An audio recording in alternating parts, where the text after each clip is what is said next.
Bismillahirrahmanirrahim. Assalamualaikum warahmatullahi wabarakatuh. Salam sehat, salam sejahtera untuk kita semua.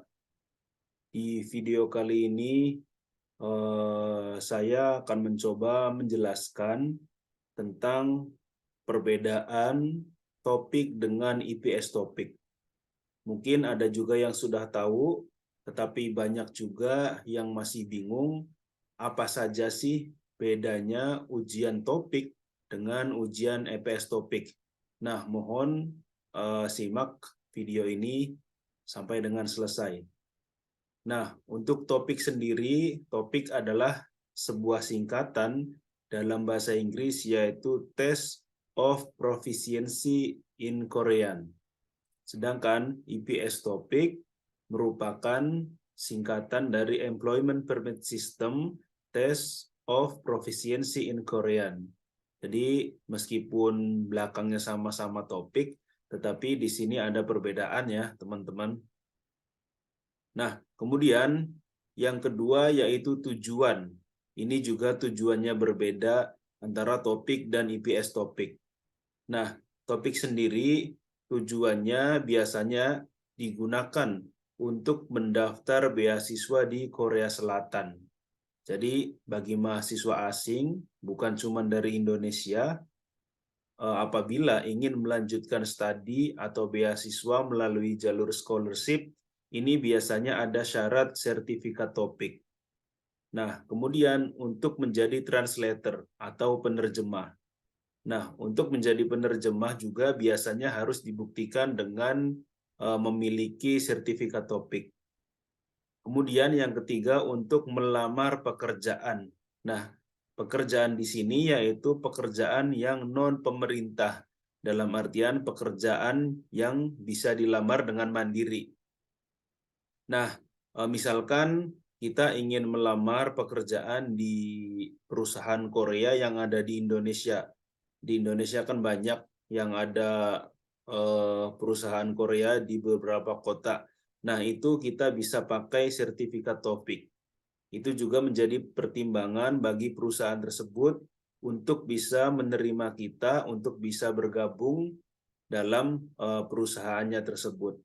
Nah, IPS topik sendiri tujuannya adalah khusus untuk atau diperuntukkan bagi yang ingin bekerja di Korea Selatan melalui skema program pemerintah atau penempatan pemerintah. Di sini ada G2G atau government to government. Jadi tujuan sertifikat ini adalah hanya satu, yaitu untuk melamar bekerja di Korea Selatan melalui program penempatan pemerintah atau G2G. Nah, jadi sertifikat IPS topik ini tidak bisa digunakan untuk melamar beasiswa ataupun menjadi translator ya atau penerjemah. Nah, kemudian penyelenggara. Nah, di sini topik diselenggarakan oleh NIIED atau National Institute for International Education. Ini adalah merupakan bagian dari Kementerian Pendidikan di Korea Selatan. Sedangkan IPS topik yang menyelenggarakan adalah HRD Korea Selatan bekerja sama dengan PP2MI sebagai penyelenggaranya. Nah, kemudian tingkat ujian atau level ujian. Di topik sendiri ada dua tingkat, yaitu topik 1 dan topik 2. Adapun rinciannya, topik 1 yaitu untuk level 1 dan 2. Ini untuk basic ya teman-teman. Jadi untuk dasar silahkan ambil tes ujian untuk topik 1. Tetapi untuk yang topik 2, levelnya yaitu untuk 3 dan 4 untuk intermediate, kemudian level 5 dan 6 untuk advance atau yang sudah mahir. Nah, biasanya untuk topik 5 dan 6 ini yang bahasa Koreanya sudah hampir seperti orang Korea asli atau native speaker. Nah, jadi level yang tertinggi adalah ada di level 5 dan 6. Nah, kalau EPS topik tidak ada tingkatannya, teman-teman. Jadi Hardo Korea Selatan telah membuat buku textbook dengan isi 60 bab yang harus kita pelajari untuk persiapan menuju tes EPS topik. Jadi di sini di EPS topik ini levelnya tidak ada, tetapi kita harus menguasai textbook 60 bab dan juga memperbanyak kosakata untuk menghadapi ujian nanti. Nah, kemudian ini ada jenis ujian. Di topik sendiri ada 3 item yang diujikan, yaitu membaca atau ilgi, kemudian mendengar atau dedgi, kemudian menulis atau segi. Adapun di EPS topik hanya ada 2 item yang dites, yaitu hanya membaca ilgi dan mendengar atau dedgi. Nah, kemudian kapan sih waktu pelaksanaannya ujian topik ataupun IPS topik? Nah, untuk ujian topik sendiri biasanya 1 tahun di Indonesia itu dilaksanakan 2 kali, yaitu biasanya pada bulan 4 atau bulan April dengan bulan Oktober, perkiraan di bulan tersebut. Nah, kemudian untuk EPS topik ini hanya 1 tahun sekali dilaksanakan ujian. Nah, biasanya ada di bulan 4. Tapi di tahun ini, di tahun 2023, ini bulan Maret sudah mulai ujian.